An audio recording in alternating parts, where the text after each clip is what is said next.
To catalyst education. ഇന്ന് നമ്മൾ say എക്സാമിന്റെ കുറച്ച് ഇമ്പോർട്ടന്റ് ടോപ്പിക്സ് ആയിട്ടാണ് വന്നിട്ടുള്ളത്. നമുക്കറിയാം നമ്മുടെ സേ എക്സാം വരാൻ വേണ്ടിട്ട് പോവാണ്. സോ എക്കണോമിക്സ് ഇനി നമുക്ക് എങ്ങനെ എളുപ്പത്തിൽ പഠിക്കാം. നമുക്ക് ഇനി എല്ലാ ടോപ്പിക്സും പഠിക്കുക എന്ന് പറയുന്നത് പോസിബിൾ ആയിട്ടുള്ള കാര്യമായിട്ടില്ല.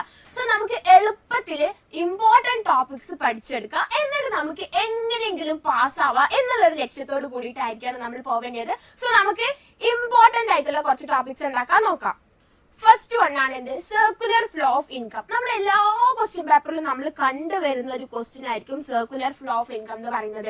നമുക്ക് 2 മാർക്കിനോ അല്ലെങ്കിൽ 3 മാർക്കിനോ ചിലപ്പോൾ 4 മാർക്കിനോ ചോദിക്കാനുള്ള ചാൻസ് ഉള്ള ഒരു ക്വസ്റ്റ്യൻ ആണ്. സോ ഈ ഒരു ക്വസ്റ്റ്യൻ കിട്ടിക്കഴിഞ്ഞാൽ നിങ്ങൾക്ക് ഈസി ആയിട്ട് മാർക്ക് സ്കോർ ചെയ്യാൻ വേണ്ടിയിട്ട് പറ്റും. എങ്ങനെയാണല്ലേ മിസ് പറഞ്ഞുതരാം. ഓക്കെ, അപ്പൊ ഇതാണ് നമ്മുടെ സർക്കുലർ ഫ്ലോ ഓഫ് ഇൻകം എന്ന് പറയുന്നത്.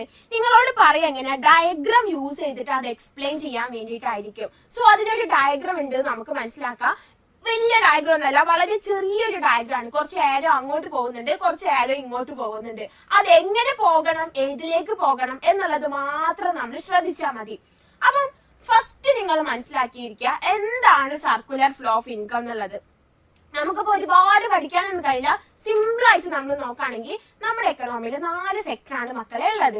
ഒന്ന് firm, house hold, government, external sectors. ഈ 4 സെക്ടറാണ് നമ്മുടെ എക്കണോമിയിൽ ഉള്ളത്. ബേസിക് ആയിട്ടുള്ള ഒരു കാര്യമാണ് അത്. അതിൽ 2 സെക്ടറുകൾ തമ്മിലുള്ള റിലേഷൻഷിപ്പ് ആണ് എന്തെന്ന് പറയുന്നത് സർക്കുലർ ഫ്ലോ ഓഫ് ഇൻകം എന്ന് പറയുന്നത്. ഏതൊക്കെ സെക്ടറാണ്? ഫേമും അതുപോലെ തന്നെ ഹൗസ് ഹോൾഡും. ഈ 2 സെക്ടറുകൾ തമ്മിലുള്ള റിലേഷൻഷിപ്പ്, എങ്ങനെയാണ് അവർ തമ്മിലുള്ള ബന്ധം, അതാണ് നമ്മൾ ഇതിലൂടെ കാണിക്കുന്നത്. അപ്പൊ നിങ്ങൾ ഒരു കാര്യം മനസ്സിലാക്കി വെക്കാം, ഒന്ന് ഹൗസ് ഹോൾഡ് ആണ്, ഒന്ന് ഫേം ആണ് അല്ലെ. ഇതിൽ ആരായിരിക്കും സാധനങ്ങൾ ഉണ്ടാക്കുന്ന ആള്? ഓഫ് കോഴ്സ് അത് ആരായിരിക്കും? ഫേം ആയിരിക്കും. സോ നമുക്ക് വേണ്ടിയ പ്രൊഡക്ട്സ്, ഗുഡ്സും സർവീസും പ്രൊഡ്യൂസ് ചെയ്യുന്ന ആള് ഫേം ആണ്. ആ കാര്യം നിങ്ങൾ മനസ്സിലാക്കി വെക്കാം. ഓക്കെ, അപ്പം നമുക്ക് എന്തൊരു സാധനം ഉണ്ടാക്കണം എന്നുണ്ടെങ്കിലും നമുക്ക് എന്ത് ആവശ്യമുണ്ട്? അതിന് വേണ്ടിയ റോ മെറ്റീരിയൽസ്, അത് ഉണ്ടാക്കാൻ വേണ്ടിയിട്ടുള്ള ആളുകൾ, അങ്ങനത്തെ അതിന് വേണ്ടിയിട്ട് പൈസ, അങ്ങനത്തെ ഒരുപാട് കാര്യങ്ങൾ നമുക്ക് ആവശ്യമുണ്ട് അല്ലെ.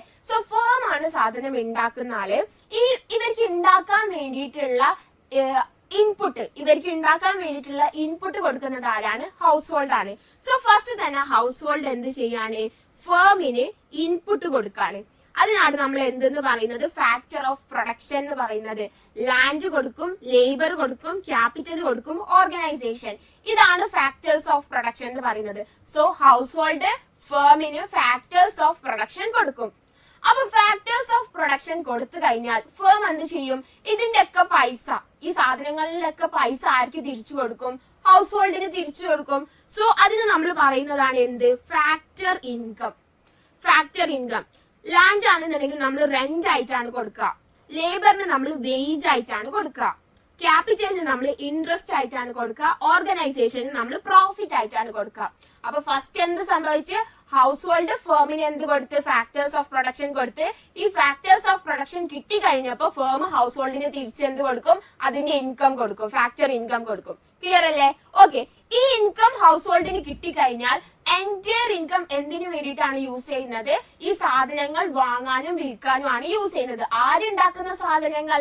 ഫേം ഉണ്ടാക്കുന്ന സാധനങ്ങൾ. ക്ലിയർ അല്ലേ? ഓക്കെ, അപ്പൊ ഹൗസ് ഹോൾഡ് എന്താക്കാണ്? ഇതിന് വേണ്ടിയിട്ടുള്ള എക്സ്പെൻസ്, അതായത് നമ്മൾ എന്തൊരു സാധനം കടയിൽ പോയി വാങ്ങുമ്പോൾ നമ്മൾ എന്ത് കൊടുക്കണം? പൈസ കൊടുക്കണം, എന്നാലേ നമുക്ക് സാധനം കിട്ടുള്ളൂ അല്ലെ. സോ ഹൗസ് ഹോൾഡ് ഫേമിന് എന്ത് കൊടുക്കും? പൈസ കൊടുക്കും.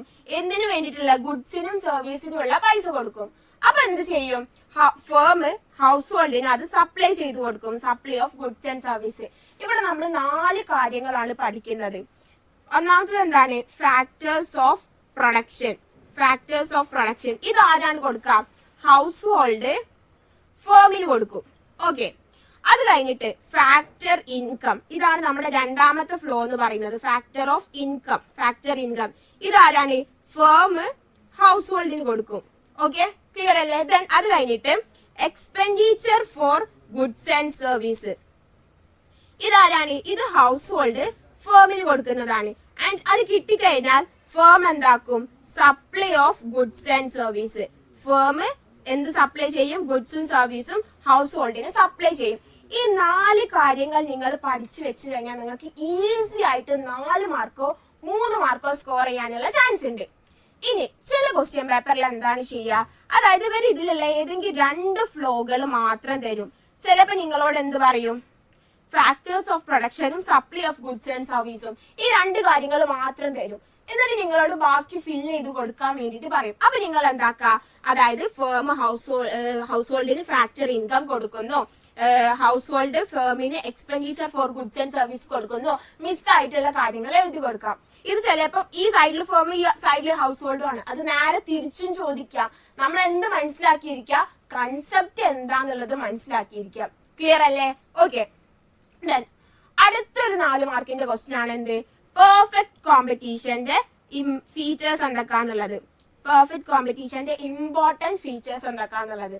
അപ്പൊ നിങ്ങൾ ഒരു കാര്യം മനസ്സിലാക്കി വെക്കുക, പെർഫെക്റ്റ് കോമ്പറ്റീറ്റീവ് മാർക്കറ്റ് എന്ന് പറഞ്ഞാൽ എന്താണ്? കുറേ ബയേഴ്സും കുറേ സെല്ലേഴ്സും ഉള്ള ഒരു മാർക്കറ്റ് ആണ് എന്ത്, പെർഫെക്റ്റ് കോമ്പറ്റീറ്റീവ് മാർക്കറ്റ് എന്ന് പറയുന്നത്. സോ അതിന്റെ ഒന്നാമത്തെ ഫീച്ചർ എന്ന് പറഞ്ഞാൽ എന്താണ്, large number of buyers and sellers ആണ്. ഒന്നാമത്തെ ഫീച്ചർ എന്താണ്, large number of buyers and sellers. ഒരുപാട് ബയേഴ്സും ഒരുപാട് സെല്ലേഴ്സും ഉണ്ടാവും. ക്ലിയർ അല്ലേ? ദെൻ രണ്ടാമത്തേതാണ് ഹോമോജീനിയസ് പ്രൊഡക്റ്റ്. എന്താണ് ഹോമോജീനിയസ് പ്രൊഡക്റ്റ്? ഒരേപോലത്തെ പ്രൊഡക്റ്റ് ആണ് അവരെന്താക്കുക, സെയിൽ ചെയ്യുക. കുറെ ബയേഴ്സും സെല്ലേഴ്സും ഉണ്ടാവും, ലാർജ് നമ്പർ ഓഫ് ബയേഴ്സും സെല്ലേഴ്സും ഉണ്ടാവും. ഹോമോജീനിയസ് പ്രൊഡക്റ്റ് ആയിരിക്കും, ഒരുപോലത്തെ പ്രൊഡക്ട്സ് ആണ് അവർ സെയിൽ ചെയ്യുക. യൂണിഫോം പ്രൈസ് ആയിരിക്കും, എല്ലാവരും ഒരേപോലത്തെ പ്രൊഡക്ട്സ് ആണ് സെയിൽ ചെയ്യുന്നത്. സോ എല്ലാ പ്രൊഡക്ട്സിന്റെയും പ്രൈസ് എന്തായിരിക്കും, യൂണിഫോം ആയിരിക്കും. ഓക്കെ. ഇനി ഈ എല്ലാ ബയേഴ്സിനും സെല്ലേഴ്സിനും ഈ ഒരു മാർക്കറ്റിനെ പറ്റിയിട്ട് നല്ല നോളജ് ഉണ്ടായിരിക്കും, perfect knowledge. Okay, perfect knowledge about the market condition. Then അടുത്തത് എന്താണ്, ആർക്ക് വേണമെങ്കിലും എൻട്രി ചെയ്യുക, അതുപോലെ തന്നെ എക്സിറ്റും ചെയ്തു പോവാ. ദെൻ അടുത്തത് എന്താണ്, ട്രാൻസ്പോർട്ടേഷൻ കോസ്റ്റ് ഉണ്ടാവില്ല, അതുപോലെ തന്നെ സെല്ലിംഗ് കോസ്റ്റും ഉണ്ടാവില്ല. ഇത്രയേ ഉള്ളൂ ഇതിന്റെ ഫീച്ചേഴ്സ് എന്ന് പറയുന്നത്.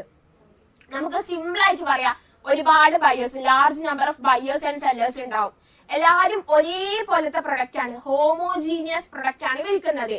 ഒരേപോലത്തെ പ്രൊഡക്റ്റ് ആയതുകൊണ്ട് തന്നെ അതിന്റെ പ്രൈസ് എന്ന് പറയുന്നത് യൂണിഫോം ആയിരിക്കും, യൂണിഫോം പ്രൈസ് ആയിരിക്കും. പിന്നെന്താണ്, ഈ ഒരു മാർക്കറ്റിനെ പറ്റിയിട്ട് എല്ലാവർക്കും നല്ല പെർഫെക്റ്റ് നോളജ് ഉണ്ടാവും. ഓക്കെ, ആർക്ക് വേണമെങ്കിലും എൻട്രി ചെയ്യാം, ഫ്രീഡം ഓഫ് എൻട്രി ഉണ്ട്, അതുപോലെ തന്നെ ആർക്ക് വേണമെങ്കിലും പോവുകയും ചെയ്യാം, ഫ്രീഡം ഓഫ് എക്സിറ്റും ഉണ്ട്. ട്രാൻസ്പോർട്ടേഷൻ കോസ്റ്റ് ഉണ്ടാവില്ല, സെല്ലിംഗ് കോസ്റ്റും ഉണ്ടാവില്ല. ക്ലിയർ അല്ലേ? ഈസി ആയിട്ട് നമുക്ക് 8 മാർക്ക് സ്കോർ ചെയ്യാൻ വേണ്ടിയിട്ട് പറ്റിയില്ലേ? സോ ഇതുപോലത്തെ ഒരുപാട് വീഡിയോസ് ആയിട്ട് ഇനി നമ്മൾ വരുന്നതാണ്. വീഡിയോ ഇഷ്ടമായിട്ടുണ്ടെങ്കിൽ ലൈക്ക് ചെയ്യുക, നിങ്ങളുടെ എല്ലാ ഫ്രണ്ട്സിനും ഷെയർ ചെയ്ത് കൊടുക്കുക.